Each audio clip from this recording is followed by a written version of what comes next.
Yo, yo, yo, we back in the building with another episode of the Asset Class. Look, that's my man Jesse. My man Earl. Look, Jesse is one of the best business coaches in the world. When you want to get into the different KPIs, when you want to get into your different relations with your employees, contracts, the whole shebang, there's nobody better on the planet. He's the founder of Bullseye Consulting. My man Jesse. Right, my man Earl. So, bro, when it comes to taxes, like that's a conversation that we don't talk enough about as entrepreneurs. We are so busy chasing the bag, so committed to chasing the bag that we oftentimes forget to protect the bag. And one of the protective measures to the bag is an effective tax strategy, a proactive tax strategy. And what a proactive tax strategy says, when we do X, Y, and Z, we're going to be able to mitigate or eliminate the tax exposure up front so that at the end of the year, Uncle Sam ain't got nothing to say about that.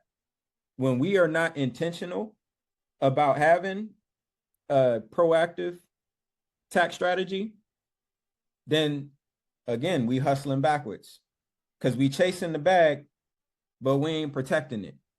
And the idea of allowing Uncle Sam to just come and bully and take your shit, it don't have to be that way.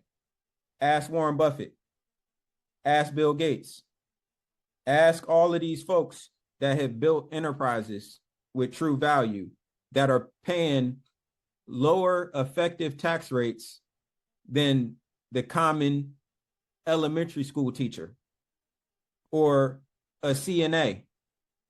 Like an elementary school teacher is effectively paying a higher tax rate than those folks that I just mentioned. And that's because there is a proactive tax strategy in place. So my man Earl, as a certified tax and business advisor, amongst the many quivers that he has, amongst the many tools at his disposal to build wealth, that tax piece, we ain't talking about it enough. And that's the man that you need to have a conversation with. And we open for business. Look, guys, like he just said, we're giving you guys real actionable information. So that's why I'm gonna hop into the disclaimer right now so we can just hop into the episode. This is our disclaimer.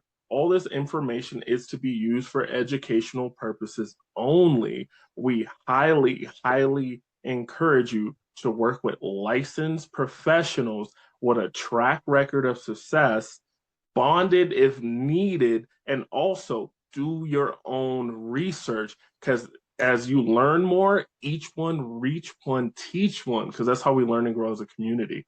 Absolutely, absolutely. So how your week been, my brother? It's been powerful. We have so many new budding partnerships that are coming together.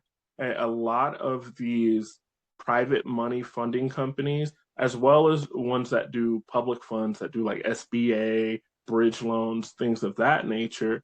Sometimes they run into a position where they want to help a company, but they can't because their paperwork's not right.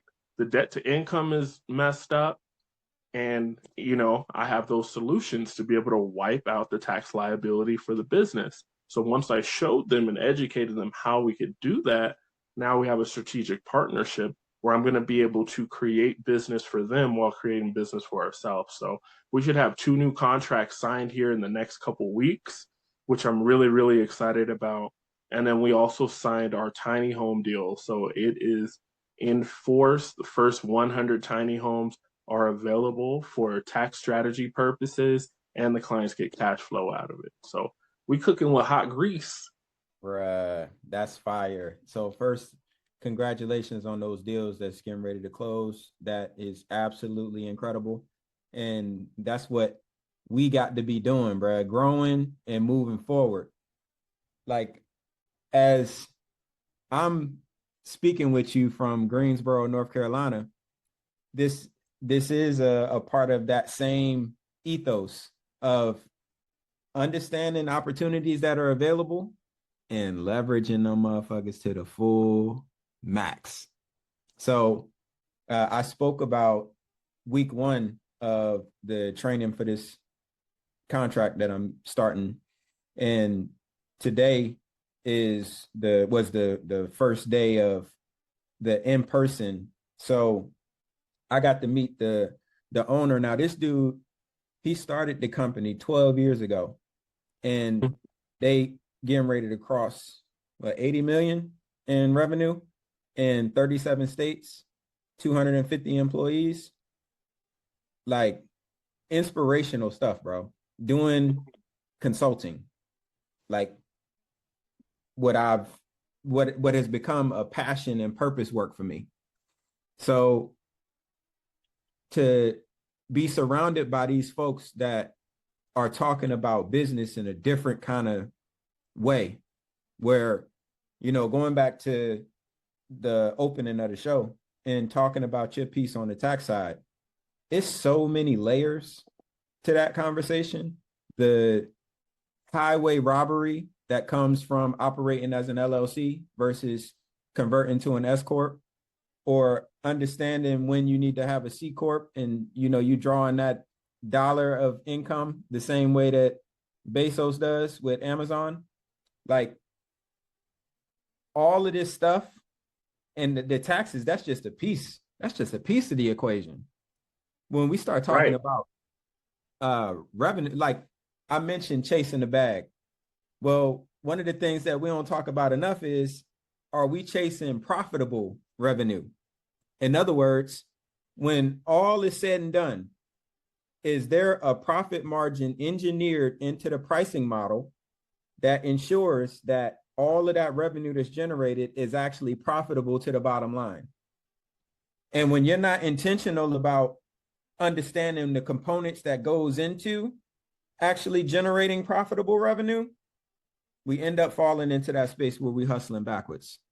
So the client that I had that, they hit their milestone of 2.1 million and spent 2.3 in expenses, that was because they weren't bringing in profitable revenue. But I'll tell you this, when they sold the $250,000 job, the dopamine was flowing.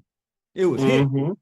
Like they was on that, like, yo, I can't believe I just sold a 250,000, $250,000, like $250,000 coming my way from my work, from my skill, from my business that I have built. That feels great when it's sold, until at the end of the year and you're looking at a $200,000 loss because those jobs were not profitable to begin with. So we absolutely cannot, for one, be complacent in these times that we're in. But most importantly, when it comes to the escape hatch from all of the shit that's going on in the economy right now in the form of owning a business, we can't create a prison for ourselves, right? It's about hustling forward. Actually, I'm gonna take that back because I'm tired. Like that hustling shit is dead. Like I'm over that. I'm so over the idea of being the greatest hustler and all that. It was like they sabotaged. They tricked us they tricked us off the block with this idea of being the world's greatest hustler. Like hustling is oftentimes an endless sport. Like there is no end goal. Like you just continue to do the same shit. And no, like we got to be intentional from how we're generating that profitable revenue to how we're reducing the tax exposure on the back end, but doing that up front and thinking about, all right, so if we planning to take distributions, how much are we planning to take in distributions? How much revenue do we need to be generating in order to not only cover all of the business expenses, but to also hit on the distribution side within the S corp? Because that distribution has already been taxed as revenue, which means that when you're pulling it out the business, you're not paying taxes on it. So it's like playing the game, bruh. Owning truly a value driven enterprise. Look, that was fire, bro. That was fire. The thing that popped in my head as you were talking about this and chasing value, there is a Nigerian billionaire that I heard speak last week, and he was talking about hustling and also how it's a bad thing. Not necessarily in the beginning. The hustler spirit is important to bootstrap something, go against the odds, but you have to move from hustling to business strategy. And he was saying, imagine a soccer match. People are running up and down the field for 3 hours, but both of the goals are removed. Who would win? Nobody. Who lost? There's no way to keep score. That's what hustling is. For sure, for sure. And when we talking about keeping score, the scoreboard in someone's business comes in two primary formats. One is referred to as the profit and loss or the income statement, and the other is the balance sheet. So operating a business without paying attention to those two scorecards, the equivalent of removing the goalposts. What are we doing? We're just running around on the field now. Like, it's not an organized game because we ain't taking score. We just out here for funsies. That's the equivalent, bruh. Yeah, it's just burning calories. And I love what you do and the intricacies that you have and how meticulous you are, because I'm at a point now where I've come across businesses that we've helped and my partners have helped where they got back $100,000 that they thought was going to Uncle Sam. But because they don't have the right systems and framework, they still blew it. Their business ended up with the exact same results as if they didn't get that $100,000 back. And it's just like we've said so many times on this here very podcast. When a good person meets a bad system, the system wins every single time. So we have to start operating with systematic thinking. We have to move with strategy. It's cool to have the aggression. It's cool to have the grind. I outwork everyone. But if you're really smart, you're working hard in certain time frames and you're working efficiently. You're getting stuff done. There's no reason to hustle just to hustle. Oh, I work twice as long as my competitors. They can't. It's like, yeah, but y'all have the same profit margins. And he didn't get divorced and you did.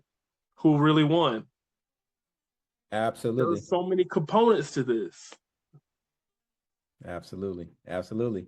Bro, so your point about when a good person meets a bad system, that bad system is going to win each time. I couldn't agree more. And there's a lot that goes into that. But speaking on the preventive maintenance side of that as a concept in business,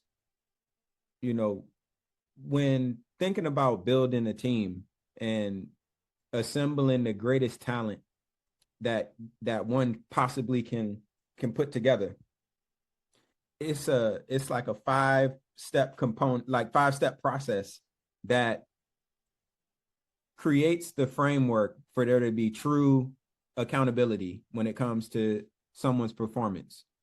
So before ever thinking about hiring somebody, like in the interest of planning for war in a time of peace, we're thinking about, well, what does it mean to actually set clear performance expectations of like what good actually looks like? Because it's very easy for us when we got 1,000,001 different things going on as a business owner, we bouncing back and forth from all of the different things that are happening within the business. And then all of a sudden it gets to the point where, oh crap, I can't keep up with this. So I have to bring somebody on now. And then we bring that person on through the sheer necessity of survival and be upset because what we as business owners define as common sense doesn't match with the people that we've hired, which is a false flag in full context. Because for one, there is no common sense in business. Like when we think about the whole concept of what common sense is, and this is my processing on it. Common sense is nothing more than our lived experiences and how we apply them to any given challenge that we may face, or how we react in situations based on the experiences that we have. Now, the thing about that is everybody has different varying degrees of experience in life. And literally, so it can be a room of people that have the same exact experience. In that room, it's going to be multiple interpretations of that experience based on what has developed them into who they are as a person. So how that translates into business is when we don't have clear expectations, then whatever happens, happens. We just in the wild, wild west. So those clear performance expectations that flow down to a job description that gives the measurements of what good looks like. And then those clearly communicated, expectations to the actual employee to make sure that they understand what the assignment is. And taking it from there, like ensuring that there's a clear and robust training process along with the necessary resources to get the job done. Because when you send someone when you place someone into a role and don't give them the tools and equipment to be successful, then what do you expect? So like making sure that training process and the appropriate resources are actually in place, which then brings us to having a clear way of measuring what good looks like. In other words, I see this with trades businesses all the time where the work assignment process is haphazard at best, completely reckless at worst. And what that looks like is, so I spoke about the $250,000 project that got sold. Well, again, we got all the dopamine flowing because we sold the $250,000 project. Ooh, the bastards, bring it up. And then we go assign the work. And the work is, all right, so I need you to frame that wall over there today.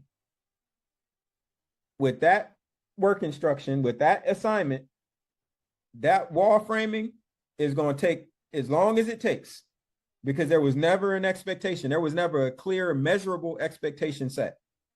So if we say, all right, that wall over there is, this amount of square feet, and based on that amount of square feet, it should take you roughly this amount of time to frame it.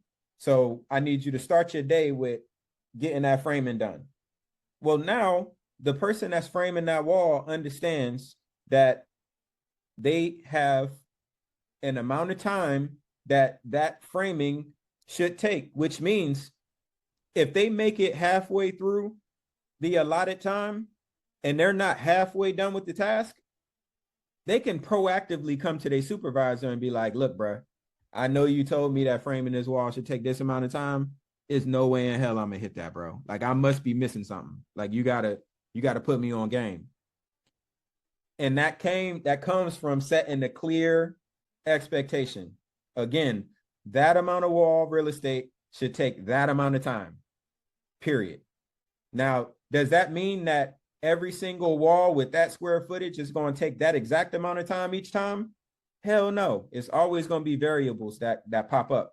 But the thing about that is as those variables do pop up, if the person that's framing the wall doesn't understand that there's some kind of standard, then they just push through those things. And they never get identified. They never get discussed in the context of how do we prevent those things from happening again? Or how do we plan those into the job to make sure that we're being compensated for those things moving forward? We just end up working through it. And now you just built that into your process. You just made your revenue not profitable, because that component that has to get done each time when framing a wall that didn't get planned into the job initially, that the technician is dealing with, That's all payroll that's going out, and it wasn't accounted for in the original scope of work. So now we dealing with a whole nother issue. So again, making sure that those expectations are actually measurable, which then comes down to making sure that we got clear, actionable feedback and accountability. Like that. So on the feedback piece, for that same technician that got assigned the framing of the wall, and we know that, based on that square footage, it should take that amount of time. Well, when the technician ends up taking double the time, what actionable feedback looks like is, all right, so check it out. When we assigned you that framing task, along with the amount of time that it should take, you went through this entire process, and it actually resulted in you taking double the allotted time. So in the process that you took, this piece wasn't even supposed to be done in that phase of the project. I only asked you to frame the wall, but you carrying paint and doing all of this other stuff that ain't got nothing to do with the framing, which attributed to the amount of time that it took you to complete the task. And then when you got to the job site and you recognize that you left one of your primary tools in the truck, and then you had to run back to go grab that, that was all unplanned time, right? So that becomes actionable feedback, because that employee can actually take that feedback and apply it. What is inactionable feedback is, hey man, I told you that wall should take that amount of time, and you broke that time. What they supposed to do with that? You know what I'm saying? Like that is nothing actionable. It's nothing actionable about that. What are we supposed to do? And then the last component is ensuring that we got clear and consistent consequences to the expectation that has been set. Because the worst thing that we can do is have a process in place that's not consistently being enforced. Because as the team is collectively looking at that and kind of assessing, like, bro, why should I give a damn if this mug over here don't, and they ain't gonna be held accountable? Or, this person is always spot on. Like, it's my point is the consistency of the enforcement. So Yes. with those 5 components of making sure that the expectations are clear, ensuring that there is clear training and appropriate resources available, ensuring that there's a measurement strategy in place so that you can actually measure what good looks like as opposed to just feelings, having the clear actionable feedback delivered, which then lays the framework for there to be consistent enforcement and consequences accordingly, is a quick 5-step framework to prevent falling into that space of introducing a good person to a bad system. That's powerful. And if they're really listening, you gave so much game there, because it shows the reality of your SOP and how you are moving inside of your company. The manner in which you communicate with your employee is a direct correlation to your bottom line, to your payroll, to your customers' experience, to the ratings you have on Google. All these things are linked up, and you so eloquently just flowed through that to show why we have standards and why we talk to people in an actionable manner. And that perfectly folds into what I wanted to talk about, which is a asset that we haven't talked about yet on the asset class. So it's called captive insurance. Have you ever heard of captive insurance before, my brother? I have not. Captive insurance is one of those super rich guy secrets. It is one of those things that's been around for about 50 years. And it can, for some, disclaimer, be exactly what they need in their business for risk mitigation and serious tax mitigation. So, like we've talked about many times, when it comes to any sort of insurance, Insurance is there to protect against catastrophic loss. There is always going to be, every 2 years, there's some new idiotic movement. They're like, get rid of all the insurance, do this thing. That's kind of like what Dave Ramsey said. And then when I look at these people, they are living the opposite of an enriched life. Get rid of all your permanent insurance. Get rid of almost everything that costs money. Put all this money in investments, and then you get to retire 10 years early, but it's on much smaller amount of money. It's like, so I get to be broke twice? That doesn't make any sense. That's hustling backwards to me. But having some form of insurance to cover catastrophic loss in different areas of your life is very important. We all understand why having good health insurance is major. And as a business owner, making sure your employees have those benefits is key to having morale high, to having people show up to work because they can take care of their stuff, take care of their stress, take care of all the things they need to show up healthy, bright-eyed and bushy-tailed. That's very important. Having insurance on your business to cover catastrophic loss, to cover things getting burned down, stolen, all these things are important. But in this current economy, I have to say the Department of Insurance in each state has failed the business owner and has failed the citizen. I used to write property and casualty insurance, so that's auto, home, boats, umbrella, a whole bunch of stuff. And I got out when I couldn't help people anymore. When I saw people in California that said, hey, I worked my whole life. This investment home right here that I got is completely paid off, but now I can't get insurance on it.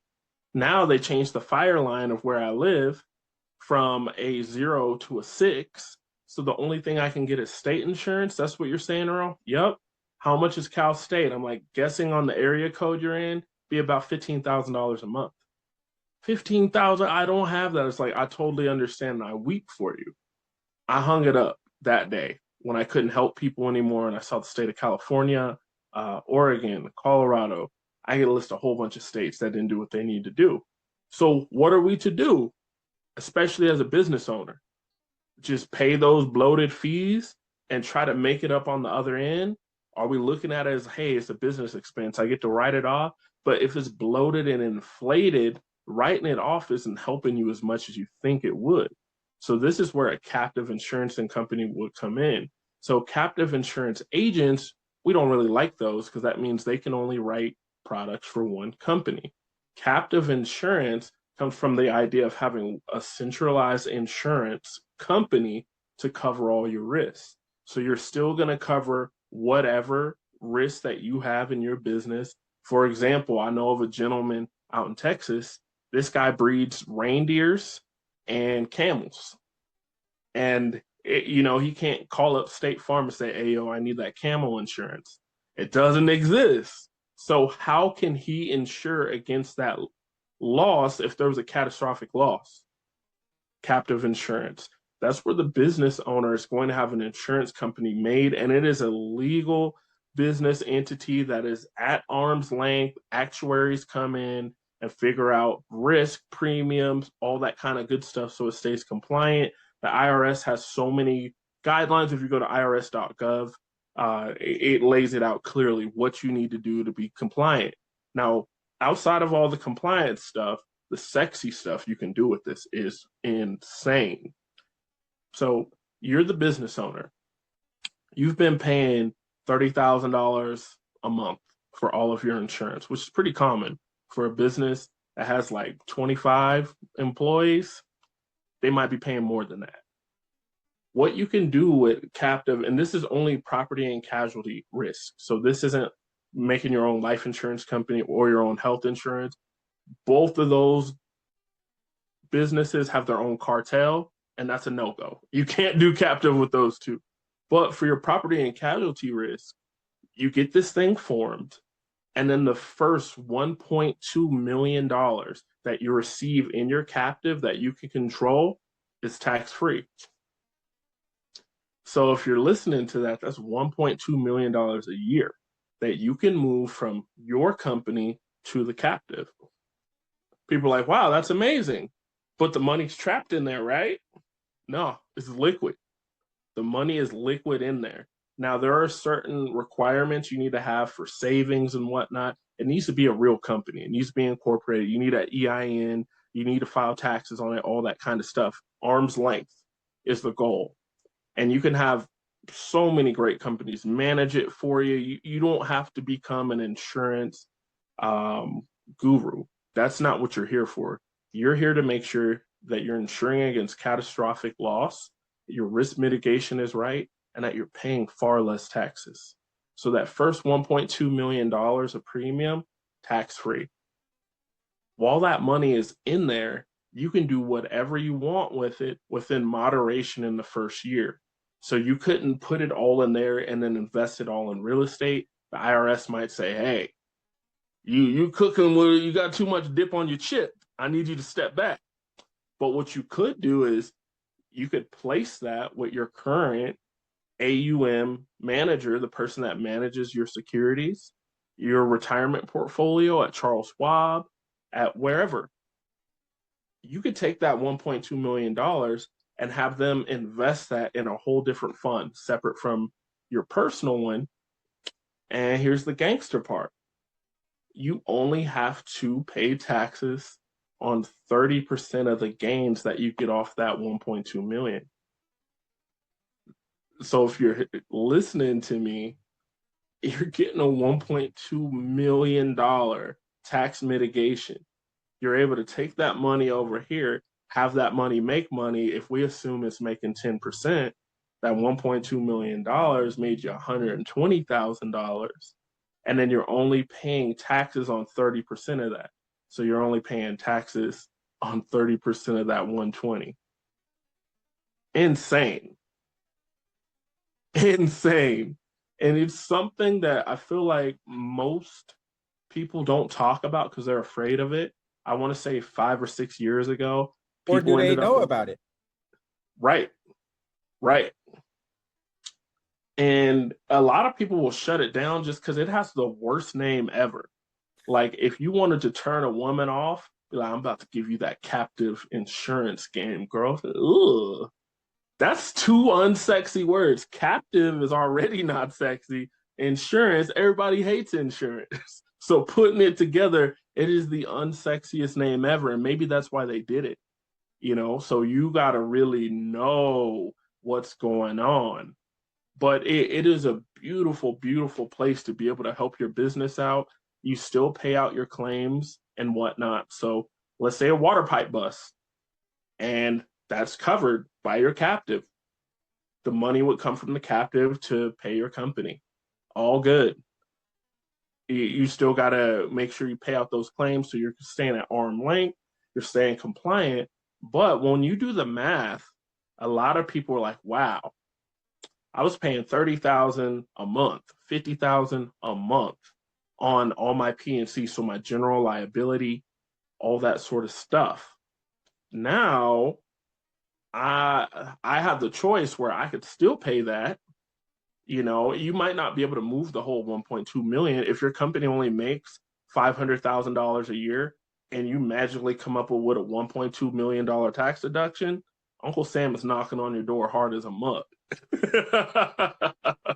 So don't do that. You might only be able to move 120,000, 200,000 if you're at that rate. But the point is, it's an incredible tool that we can weave into a tax plan for you, where maybe we put some money there. Maybe we put some money with this tiny home strategy that we just created this year and we have all the intellectual property on. Maybe we hook you up with some EV tax credits with the company that we just took control of and we have intellectual property on. So you end up having a tax-free year. You end up being liquid. You end up having more investments. And then you end up with more power to build and leverage wealth. Because that's what all this stuff is for at the end of the day. Whether it's strategy A or triple Z, it has to be something that makes sense for you to make dollars. Man. So making sense to make dollars, bro. That same thing applies going back to the piece I was speaking about as far as avoiding introducing a good person to a bad system? Well, introducing a good person to a bad system in the form of not understanding the labor burden. In other words, how much that the company has to pay in order to cover someone's W-2 compensation. So obviously we know that the base wages are part of that equation. So if you're paying them $17 an hour or $25 an hour or what have you, that's the base wages. But then we also got payroll taxes, which there is that 15.3% that has to be paid, half of which is the responsibility of the owner of the business, rather, and the other half the responsibility of the employee.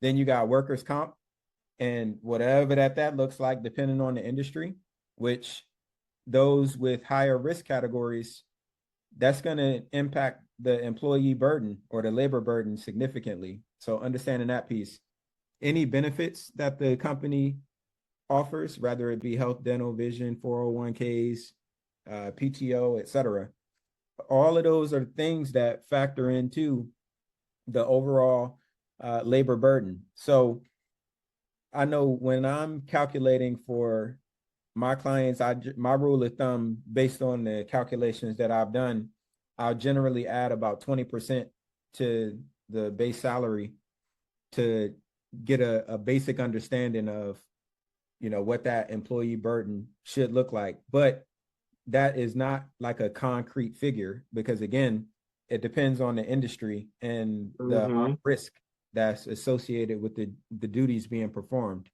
So, all of those things factor in. And once we understand what that labor burden is, then it's a matter of what our labor utilization rate looks like. So what labor utilization looks like is if you're paying someone for 8 hours, how much of that 8 hours is actually generating revenue for the company? Like you're actually being paid for that time that they're working. Like that's the labor utilization. So when someone is being paid for 8 hours and they're productive for 4, you've got labor utilization of 50%. So if you're cool with that, like, are we operating a enterprise that has market value or are we operating a nonprofit? Because if you are looking to operate a 501c3, then just say that, my guy. You know what I'm saying? But to ignore the actual utilization of what the employees are doing, what are we doing? Now, with that, to set someone's utilization rate at 100%, that's not realistic. You know what I'm saying? Like we human beings, people got to use the bathroom. People, you know what I'm saying? Like 100% of the time is not going to be paid for. A good metric to kind of aim for is 85% across most industries. Like that's a good goal to have. So in ensuring that the revenue is actually profitable, that is where we're actually having the conversation about how much time that they're being paid for, that they are actually producing revenue for the company. And if the time that they are not producing revenue for the company is higher than the time that they actually are, then we having a whole different conversation. Now, in that, speaking about the profitable revenue piece, understanding break even. So, and that's the beauty of having these conversations, because this is all stuff that I know, but like I don't be thinking about it all the time. But as I've been having these conversations with this training that I'm going through, it's just like it's a quick refresher. And as I'm thinking about it, it's like, bro, for one, I'm about to be putting out content talking about all this shit, which is part of this process here on this here program. But most importantly, getting the information out, because none of this stuff is rocket science and it's not top secret. You know what I mean? Like anybody with the ability to hop on Google and I'll use Google. I'll reference Google just because it's easy to. I don't even use Google no more. Like I'm a Right. perplexity guy. But whatever that your search engine of choice is, or AI of choice, the information is out there. We ain't talking about it enough, and we ain't doing nothing about it to make sure that we're controlling what that looks like.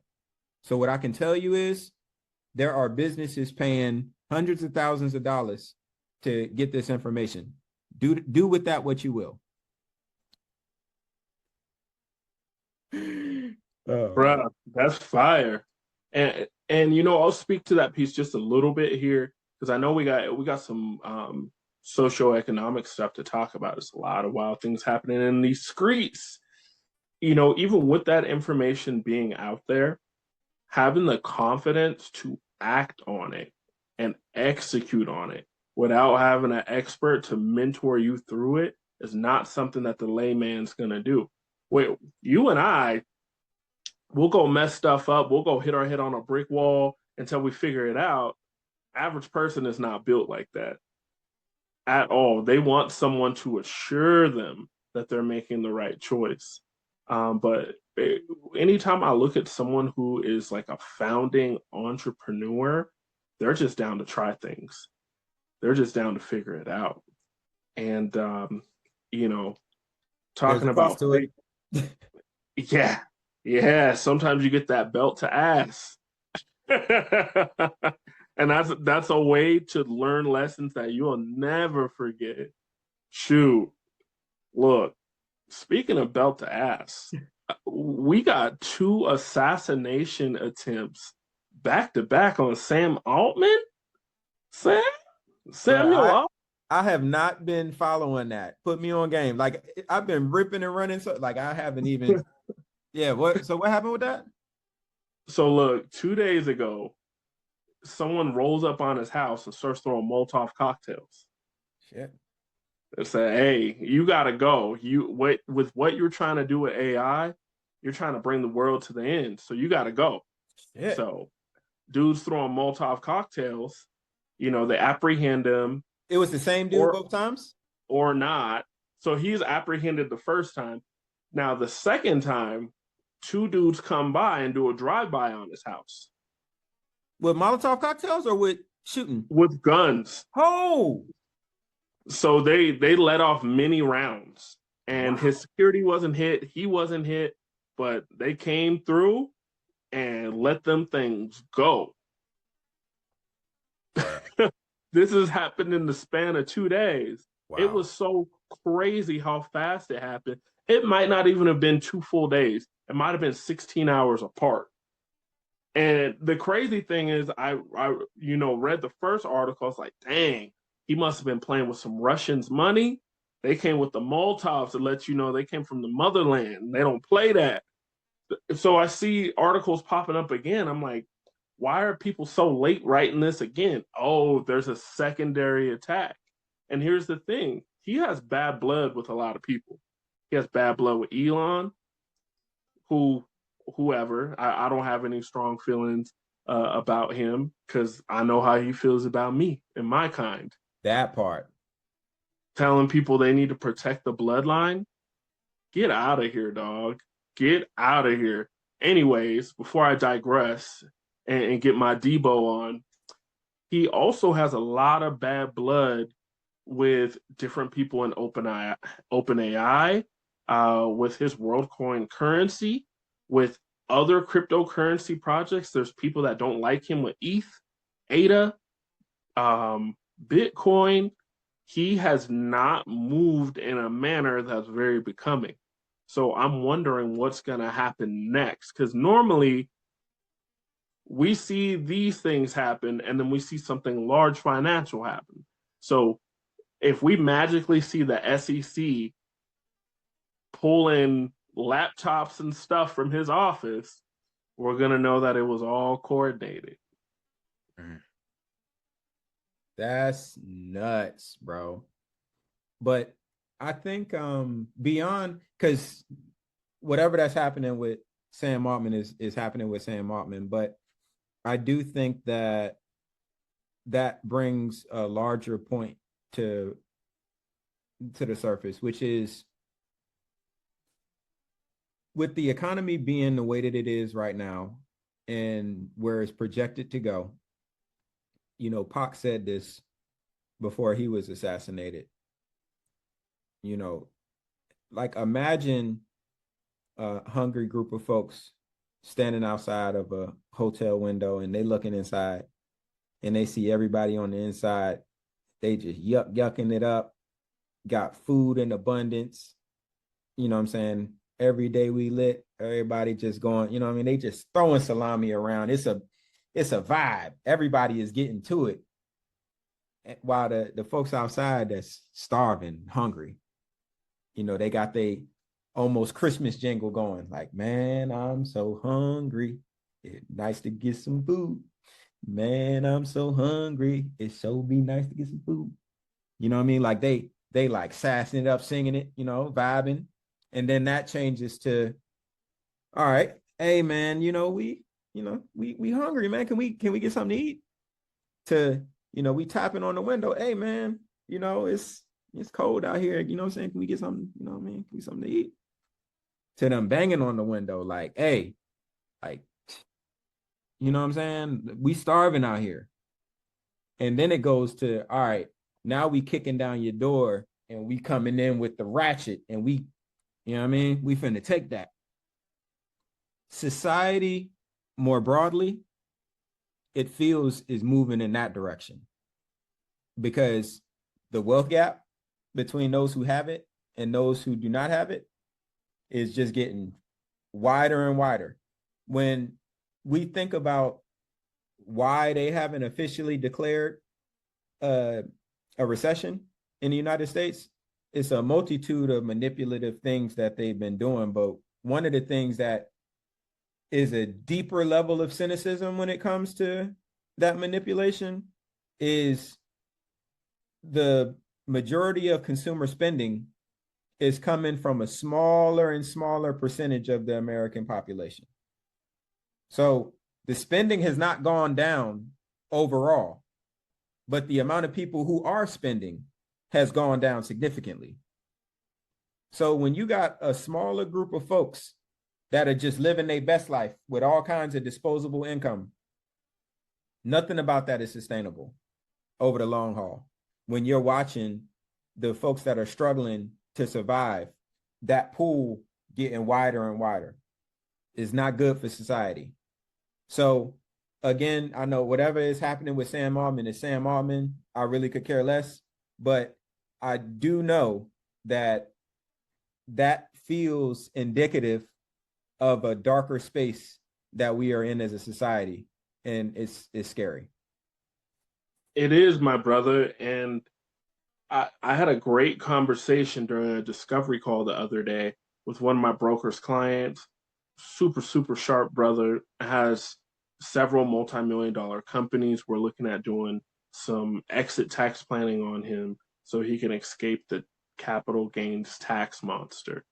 So we went through some different things, different options that he has, and then we also started just talking shop. He's like, I don't think some of these elite folks have thought that most of the economy is driven from consumer spending. It's definitely not all B2B like they want you to believe. And even those B2B interactions normally have some subsidiary or some other form of flow of cash that comes directly from consumers. With the wealth gap widening as quickly as it is, what is going to happen if wages don't get adjusted, inflation doesn't get in check, all those sort of things? If we saw 50% of consumers right now go away, what does that look like for the elites?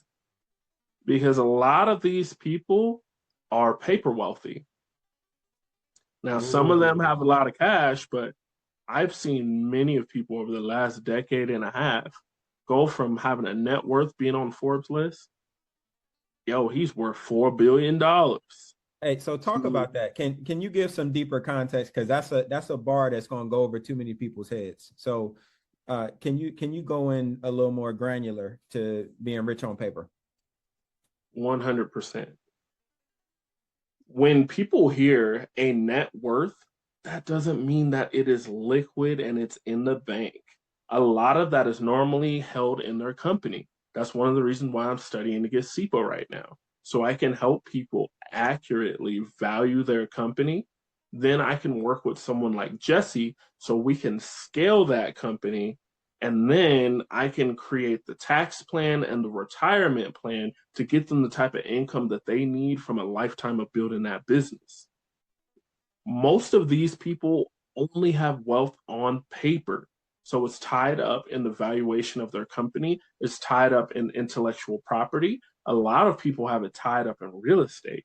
Without their primary home, they are not a millionaire. Without a few of these different properties, they are not millionaires. And I know there's someone that's going to hop in the comments like, but they can always leverage against it, but they can always sell it. And it's like, no, you can't always do that. There have been plenty of times in the short amount of time I've been on this earth where the banks have said, hey, we ran out of money. You can't get a loan. There, so HELOCs aren't available, refis aren't happening because the interest rate is so high. So it's like, okay, you could take your capital out, but if you got that property and you got like a 2.5 or 3.4% loan, and now you're going to have a 7% loan, yes, you got your capital, but now what's the cost of the capital? So there are all these different factors going on when we talk about liquidity. So there are many, many people. One of the things I learned from Grant Cardone and being in Cardone U and all the different stuff and being involved in his programs and sharing my story on his channel and all that kind of stuff is that some of these folks, we look at them with admiration as being hyper wealthy. But he likes to say if you are worth less than $30 million, you can't even finance your own lawsuit. And we're talking about this as someone suing you for something crazy.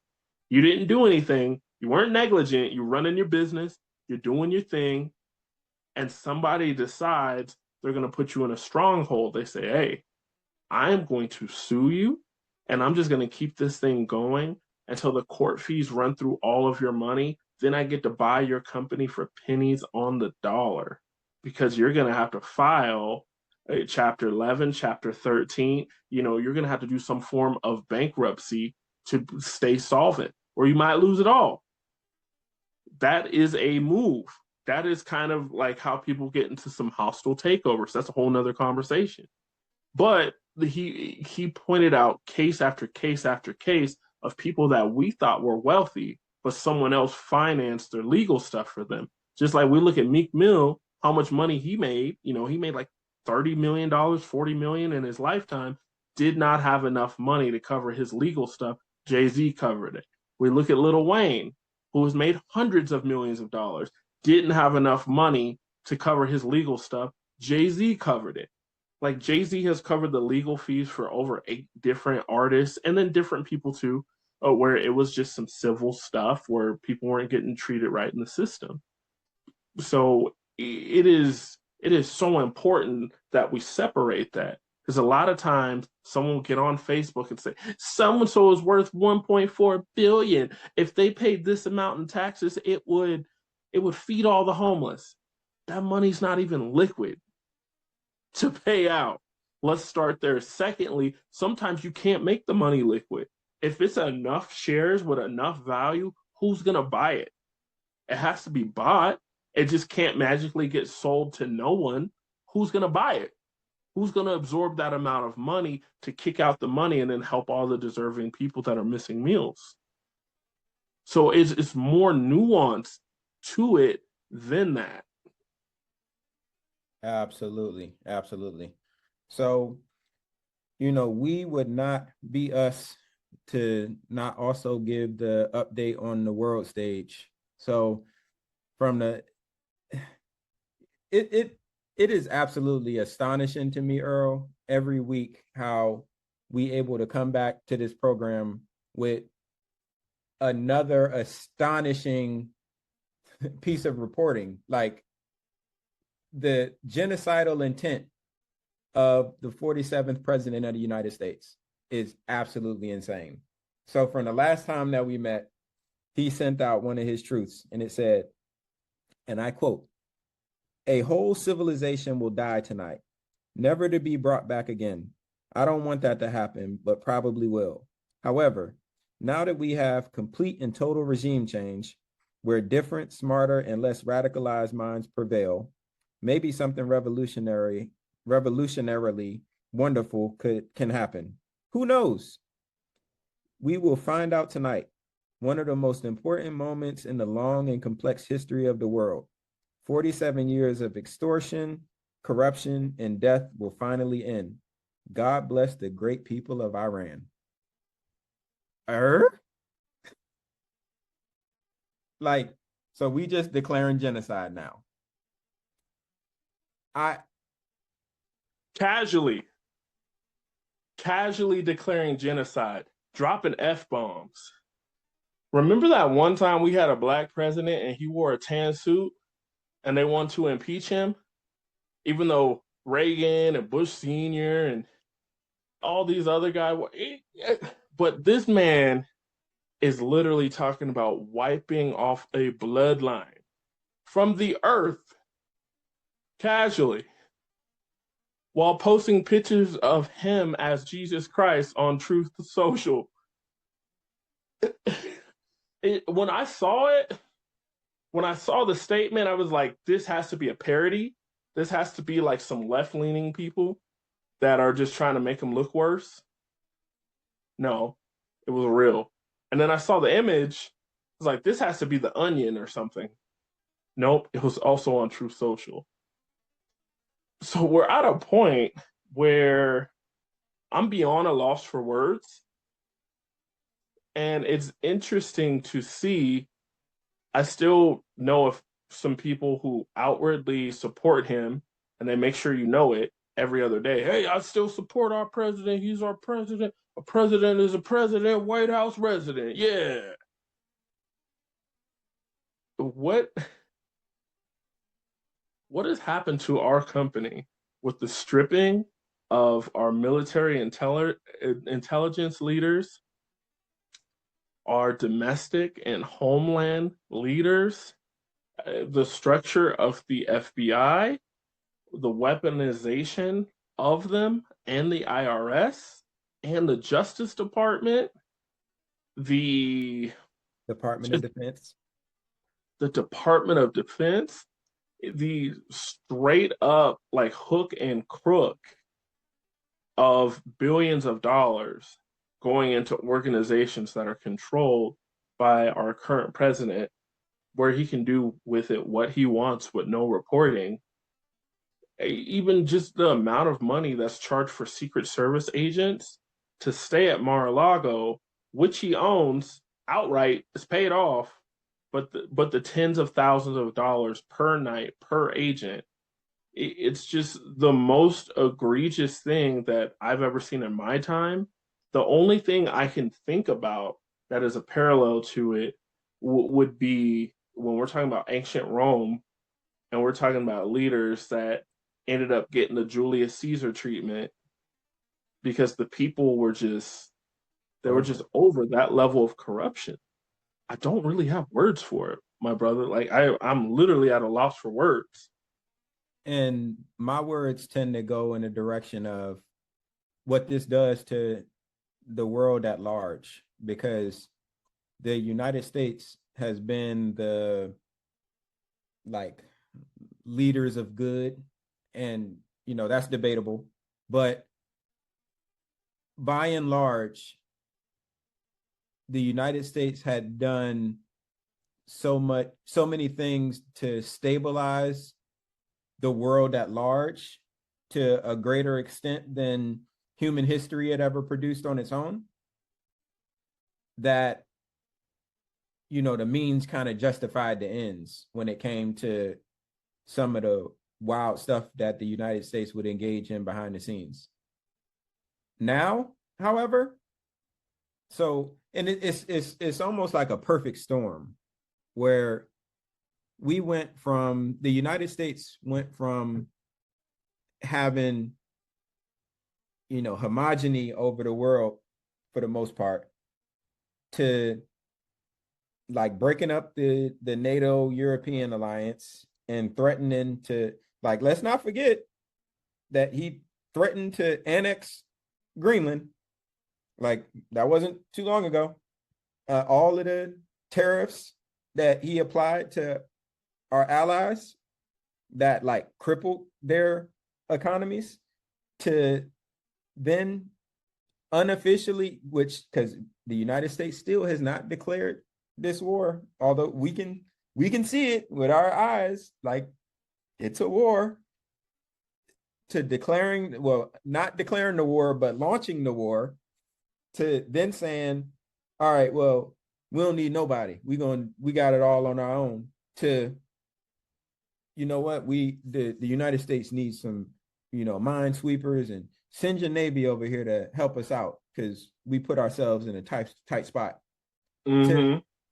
now the word to proactively declaring war crimes on the world stage, to And now threatening 50% tariffs on anyone who doesn't help us, even though we said we didn't need their help. to then the public declaration of genocide, people. Genocide. Yes, genocide. So when we think about what that looks like in the future, I do not, for the life of me, I can't see how that is going to bode well for us. And with all that has happened in the Middle East, because the reporting says that the majority of the bases in Middle Eastern countries have been damaged beyond repair. Well, I won't say damaged beyond repair. Anything can be rebuilt, but it's currently uninhabitable, is the reporting. The majority of the bases are uninhabitable. And as a result of that, the United States has had to send our service members into hotels in the country. And, so that 7-star hotel that got hit, it was because we had our service members in it, which then makes it a target. Because when a war has been declared, wherever the enemy combatants are becomes free game.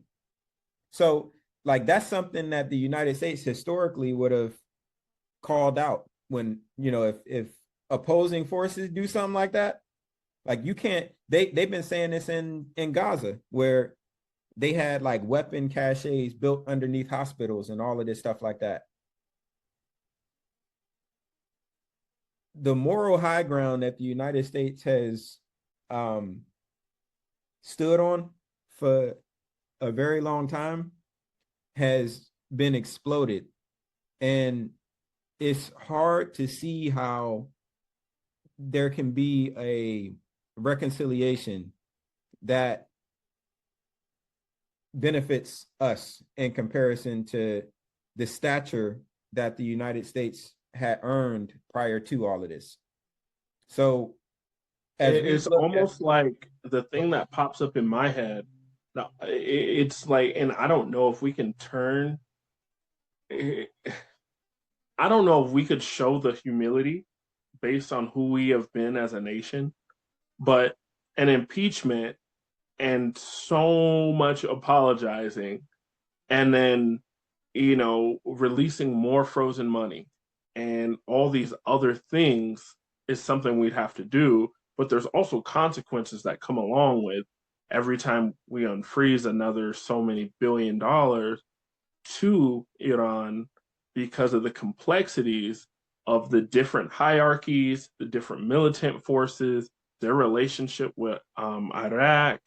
Like, it's so much going on there. There is not a simple solution right, to us to just execute on. right, And it's interesting. I was sitting at the table and I was watching these two guys argue about it. I'm like, well, we had to do something. They're not safe. And it's like, well, the agreement that we had before, the strait was open. There was control over how much enriched uranium was going on. And then the sanctions, do they make perfect sense? No. But did it give us some form of control over their economy? It definitely did. And did it kind of keep them at bay in Iraq? Yes. Now, we talked about on this show how, these different caches of money get dropped off into Iraq to be able to fund it so they could stay more independent, so they don't just fall under, Iranian rule. But that Iran, because it's right there, they're able to put in their different proxies, their different organizations, their shells. So they're getting directly funded by the United States while being sanctioned at the same time.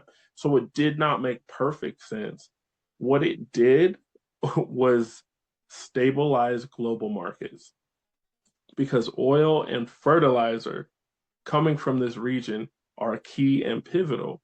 And it's interesting that our president said he's going to go out and he's going to make sure that the price of fertilizer does not hurt farmers, where farmers were already hurt by tariffs, by many of his different policies, and also the fact that funding this year was taken away from minority farmers. So that includes indigenous farmers that have been on the land for thousands of years. This is Black farmers. USDA stopped funding the money they agreed to fund to Black farmers for not farming Black farmers, excuse me, for not funding Black farmers properly for 30 years. Because we got to remember, when Reconstruction happened in the United States, there were a lot of Black farmers. There were a lot of Black landowners. And the way modern farming goes, you have to take debt to be able to get all the seed, to get all the equipment, whatnot. And then when it comes harvest time, you're able to pay that debt off, you're able to pay yourself, and then you have crops to make it through until the next year to barter trade, all that sort of thing. The giant flaw in the system was they said, okay, we don't want to create and train a whole bunch of different agents. Here's what we're going to do. We're going to deputize everyone that was over the polls, and we're going to let them run the USDA. And you're like, oh, so the same people that were in the KKK that were not allowing indigenous people, Latinos, Black people to vote, you're giving them the ability to approve loans, deny loans, to set the balance, to set the payout rate, where some people would get 30% of their money and they would get it in a relatively quick time. Some people, they would make them wait 9 months so that they were on the brink of bankruptcy every single time. So it's crazy that there was finally this lawsuit that happened to be able to help out Black farmers, and USDA was paying that money out, and it was halted because no DEI. We got Black astronauts leading spaceships. Could you imagine if CK was still alive? Yeah. See, a Black astronaut? Oh, it's nuts, man. And people get on me. I'm not here to, talk ill of the dead and whatnot, but also we're not going to let people skate on what they stood on and the conversations that they had. I rewatched a conversation between him and Candace Owens where essentially they were saying, Hitler only messed up when he went outside of Germany. If he just would have stayed in Germany, it would have been fine. What? We can never ever normalize genocide. We can never normalize a systematic injustice against people for any reason, because if there's injustice anywhere, there's no justice anywhere. Right. No, 100%, bro. And this is where we are. So it's almost like it's a level of awareness that we just need to have, because like I get it. the power is with the people, but as a people, we are not united under the same common morals and priorities. So since we're not united, what it takes to correct this course of path, it's it's an uphill battle at best. So I think that it's important to, again, just understand what's going on so that we can move accordingly. It's we have joked about it, but it's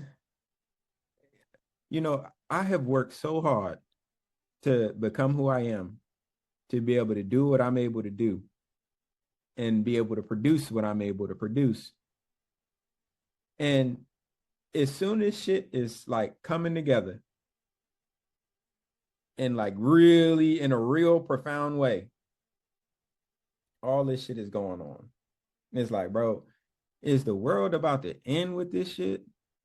Because he threatened nuclear, like it's what?